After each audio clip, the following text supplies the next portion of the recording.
ಚಿತ್ರದ ಪ್ರಾರಂಭದಲ್ಲಿ ನಾವು ಗರ್ಭಿಣಿ ಮಹಿಳೆ ಕಾಡಿನಲ್ಲಿ ಓಡುತ್ತಿರುವುದನ್ನು ತೋರಿಸುತ್ತೇವೆ. ಅವಳ ಹಿಂದೆ 3 ಮಹಿಳೆಯರು ಮತ್ತು ಸತ್ತ ಪುರುಷ ಇದ್ದರು.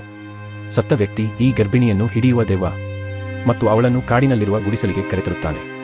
ಅಲ್ಲಿ ಈ 3 ಮಹಿಳೆಯರು ಈ ಗರ್ಭಿಣಿ ಮಹಿಳೆಯ ಮೇಲೆ ಧಾರ್ಮಿಕ ಕ್ರಿಯೆಯನ್ನು ಮಾಡುತ್ತಾರೆ ಮತ್ತು ಅವಳ ಹೊಟ್ಟೆಯನ್ನು ಹರಿದು ತನ್ನ ಮಗುವನ್ನು ಹೊರತೆಗೆಯಿರಿ. ನಾವು ಇಲ್ಲಿ ಮಗುವಿನ ನೆರಳನ್ನು ನೋಡುತ್ತೇವೆ. ಅಲ್ಲಿ ಮಗುವಿನ ತಲೆಯ ಮೇಲೆ ಕೊಂಬುಗಳಿದ್ದವು ಮತ್ತು ಮಗು ಸಾಮಾನ್ಯ ಮನುಷ್ಯನಾಗಿರಲಿಲ್ಲ ಎಂದು ಇದು ನಮಗೆ ಹೇಳುತ್ತದೆ. ಅವನು ರಾಕ್ಷಸನಾಗಿದ್ದನು. ದೃಶ್ಯವು ಕಡಿತಗೊಳ್ಳುತ್ತದೆ ಮತ್ತು ಪ್ರಸ್ತುತದಲ್ಲಿ ನಮಗೆ ಲಿಯೋ ಮತ್ತು ರಾಬಿನ್ ಅನ್ನು ತೋರಿಸಲಾಗಿದೆ. ಇವೆರಡೂ ಕಾಡಿನಲ್ಲಿದ್ದ ರಾಬಿನ್ ಅಜ್ಜನ ಮನೆ. ಇಲ್ಲಿ ರಾಬಿನ್ನ ಅಜ್ಜ ಮಹಾನ್ ಬೇಟೆಗಾರ ಎಂದು ಲಿಯೋ ಕಂಡುಕೊಳ್ಳುತ್ತಾನೆ.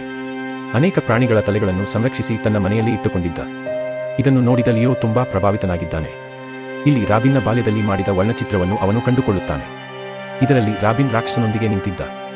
ಈ ವರ್ಣಚಿತ್ರದ ಬಗ್ಗೆ ಲಿಯೋ ಅವರನ್ನು ಕೇಳಿದಾಗ ರಾಬಿನ್ ಸ್ವಲ್ಪ ವಿಚಲಿತರಾಗುತ್ತಾರೆ ಮತ್ತು ಚಿತ್ರಕಲೆ ಬಿಡುತ್ತಾನೆ. ಅವನು ಹೊರಗೆ ಬಂದಾಗ ಅವನು ತನ್ನ ವಾಶ್ರೂಮ್ನಲ್ಲಿ ಪ್ರಾಣಿ ಸತ್ತಿರುವುದನ್ನು ನೋಡಿದನು. ಅವನು ಎಷ್ಟು ಕೆಟ್ಟ ಸ್ಥಿತಿಯಲ್ಲಿದ್ದನು ಎಂದರೆ ಅವನನ್ನು ನೋಡಿದಾಗ ರಾಬಿನ್ ವಾಂತಿ ಮಾಡಿಕೊಂಡನು.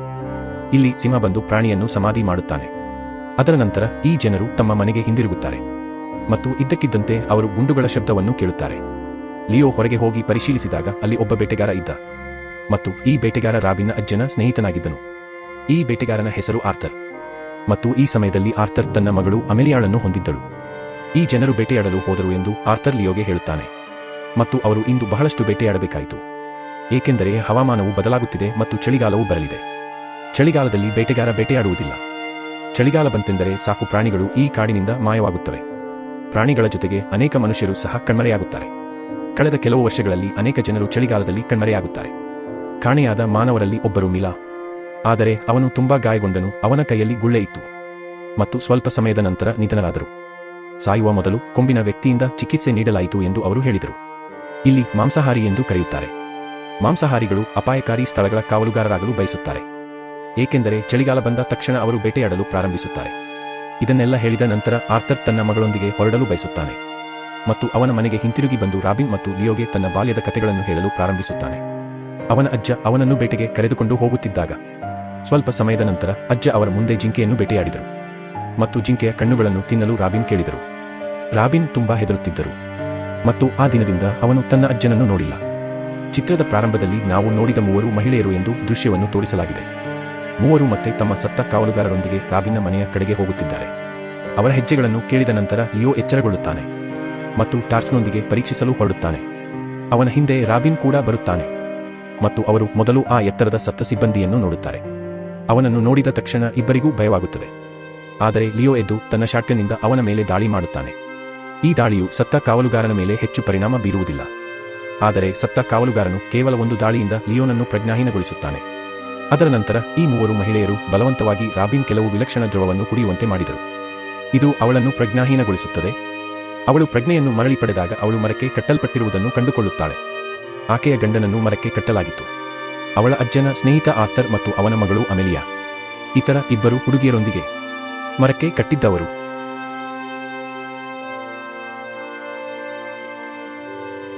ಮತ್ತು ಅವರನ್ನು ಈ 3 ಮಹಿಳೆಯರು ಕಟ್ಟಿದರು. ಸ್ವಲ್ಪ ಸಮಯದ ನಂತರ ಈ 3 ಮಹಿಳೆಯರು ಅವನ ಬಳಿಗೆ ಹಿಂತಿರುಗುವುದನ್ನು ನಾವು ನೋಡುತ್ತೇವೆ ಮತ್ತು ಈ ಸಮಯದಲ್ಲಿ ಅವರ ಸತ್ತ ಕಾವಲುಗಾರನ ಕೈಯಲ್ಲಿ ಒಬ್ಬ ವ್ಯಕ್ತಿ ಇದ್ದನು. ಅವರು ಹತ್ತಿರವಾದ ತಕ್ಷಣ ಅವರಲ್ಲೊಬ್ಬರು ಫ್ರೆಂಚ್ನಲ್ಲಿ ಮ್ಯಾಜಿಕ್ ಮಾಡಲು ಪ್ರಾರಂಭಿಸಿದರು. ತದನಂತರ ಸತ್ತ ಕಾವಲುಗಾರನು ಆ ವ್ಯಕ್ತಿಯನ್ನು ಅವರ ಮುಂದೆ ಬೀಳಿಸಿ ಕೊಂದನು, ಏನನ್ನೋ ತ್ಯಾಗ ಮಾಡುತ್ತಿರುವಂತೆ. ಆರ್ಥರ್ ಫ್ರೆಂಚ್ ತಿಳಿದಿದ್ದರು ಮತ್ತು ಅವನು ಇದನ್ನೆಲ್ಲ ಇಂಗ್ಲಿಷ್ಗೆ ಅನುವಾದಿಸುತ್ತಾನೆ ಮತ್ತು ಈ 3 ಮಹಿಳೆಯರು ಅವರೆಲ್ಲರನ್ನೂ ತ್ಯಾಗ ಮಾಡಲಿದ್ದಾರೆ ಎಂದು ಅವರಿಗೆ ಹೇಳುತ್ತದೆ ಮತ್ತು ಅದು ಈಡನ್ ಗಾರ್ಡನ್ಗಾಗಿ.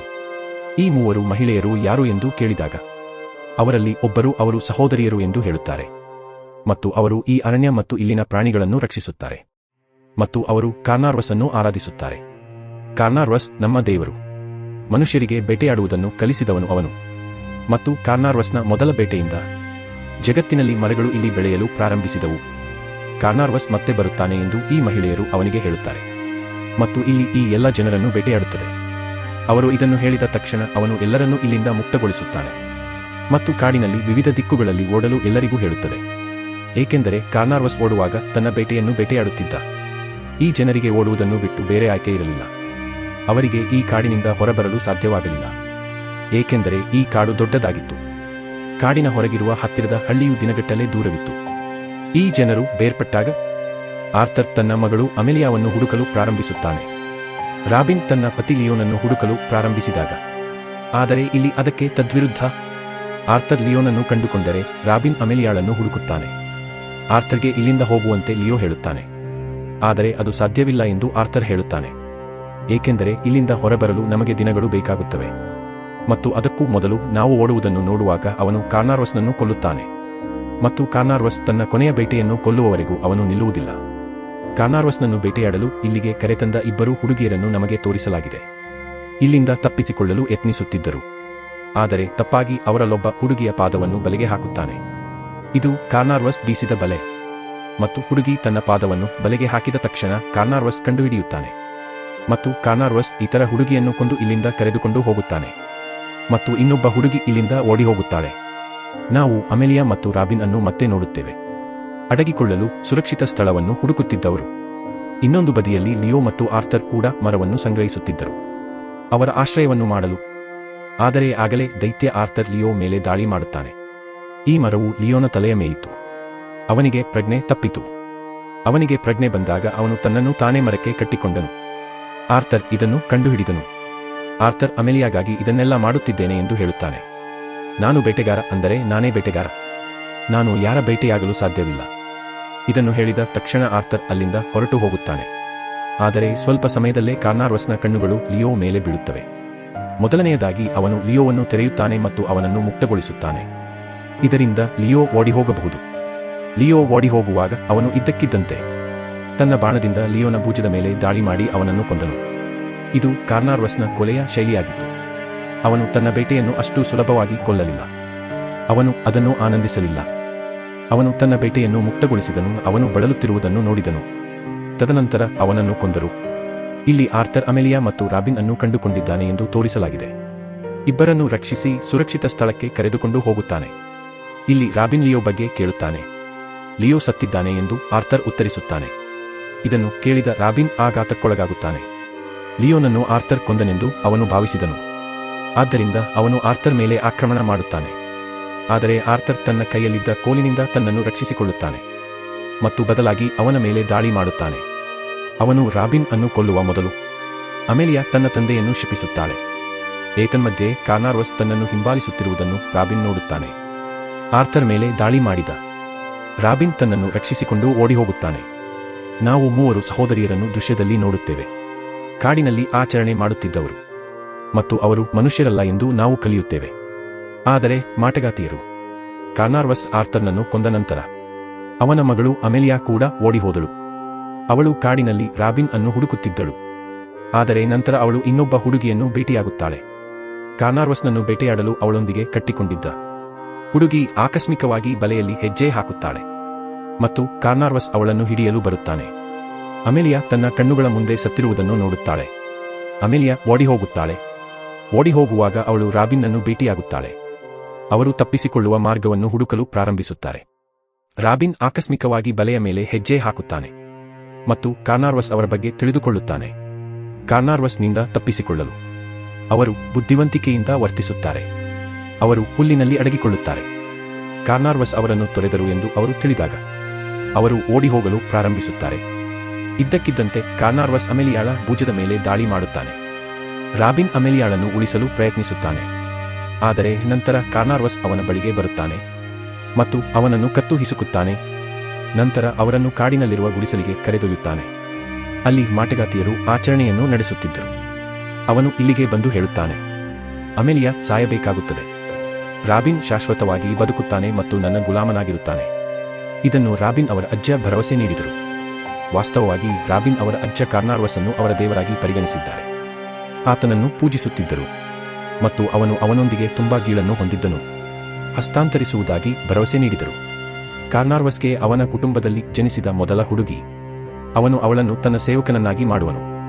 ಆದರೆ ರಾಬಿನ್ನ ಜೀವ ಉಳಿಸಲು ಅವನ ತಂದೆ ಅವಳನ್ನು ಕರೆದುಕೊಂಡು ಹೋದರು. ಆದರೆ ಇಂದು ಅವಳು ಅಂತಿಮವಾಗಿ ಕಾರ್ನಾರ್ವಸ್ನಿಂದ ಸಿಕ್ಕಿಬಿದ್ದಳು. ಈಗ ಆ ರಾಬಿನ್ ಹಿಂತಿರುಗಿದ. ಅವನು ಕಾರ್ನಾರ್ವಸ್ನ 3 ರಕ್ಷಣಾತ್ಮಕ ಮಾಟಗಾತಿಯರಲ್ಲಿ ಒಬ್ಬನಾಗಬೇಕಾಯಿತು. ಅವರು ಇದನ್ನು ಹೇಳಿದ ತಕ್ಷಣ ಕಾರ್ನಾರ್ವಸ್ ತನ್ನ ಹಳೆಯ ಮಾಟಗಾತಿಯನ್ನು ಕೊಲ್ಲುತ್ತಾನೆ. ಇದನ್ನು ನೋಡಿದ ಕಾರ್ನಾರ್ವಸ್ ಈ 3 ಹೆಂಗಸರ ಸತ್ತ ಕಾವಲುಗಾರನ ಮೇಲೆ ದಾಳಿ ಮಾಡುತ್ತಾನೆ.